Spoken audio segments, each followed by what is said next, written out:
All you gotta do is look at history, right? And think about when computers first came around. People used to do math calculations on slide rules, right? I mean, if you went into a high school today or a college and said, what is this?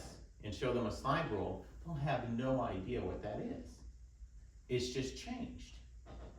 And so things have gotten, is it better? Well, I think in many ways it has.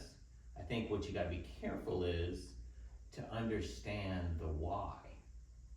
See, if you just only getting the output given to you from AI, and you just run with it, and not understand where it came from, or why it is that way, I think it actually could lead to you making bad decisions. But if you understand why it's doing it and how it's doing it, at least at a high level, then you go, okay, I'm gonna rely on that and do something with it. So it's more how the user interprets what they inputted into the computer, but also what they're getting out of it. I think your input, but just understanding again, what is the basis for how this works? Again, if you just know that the answer is 7, that's not helpful. But if you understood that here's the math problem, here's how it goes about it. I don't want to do that math problem, right? And I might do it, and I might get to do it wrong.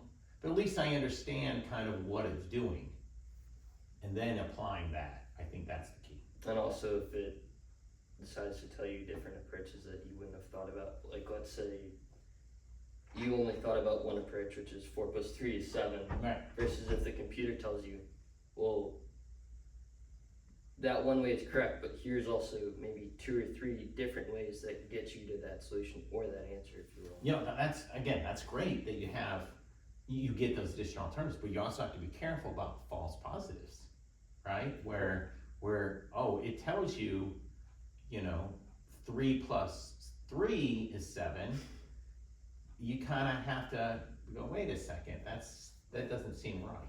In other words, it might suggest some marketing strategy, but you go, wait a second, that's not applicable for where I live, or even your style and approach, right? Just because you can do it one way, you might go, that doesn't really fit for what I'm trying to accomplish as a company or with my objectives. And so can that be applied to, let's say, if you're new to the market and you don't know anything about whether it's media production or whatever it is, that you rely on certain things that you think are the right answer or that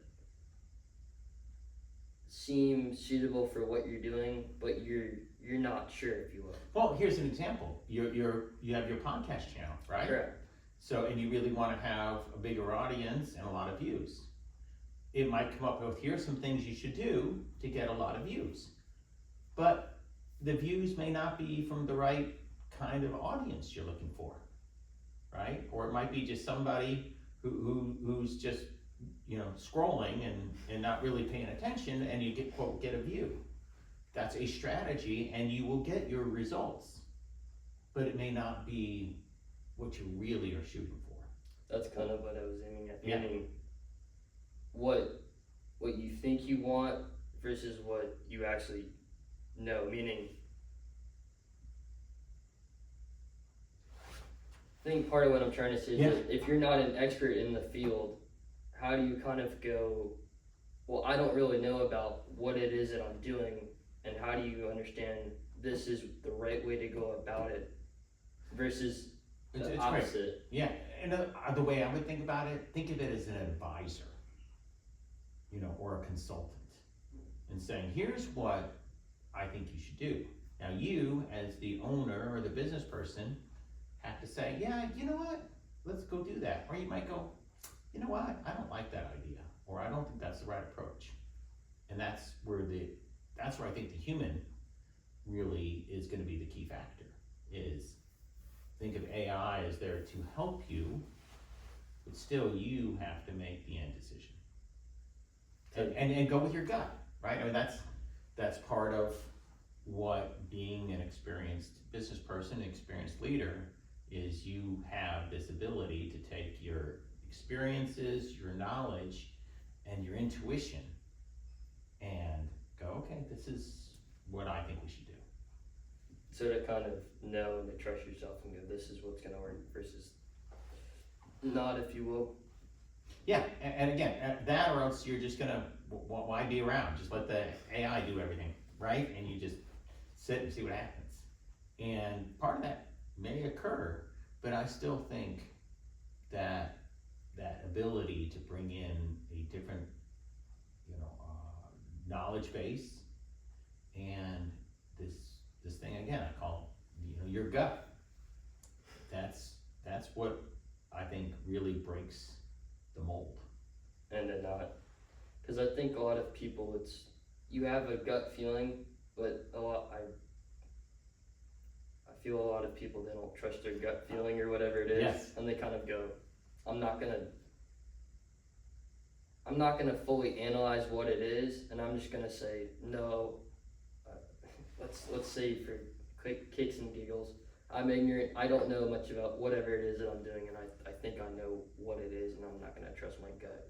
Yeah. Like, I'm gonna trust the wrong road versus the right road, which is what my gut's telling me to do. You still don't know what, your gut might be wrong, but here's the beauty of it.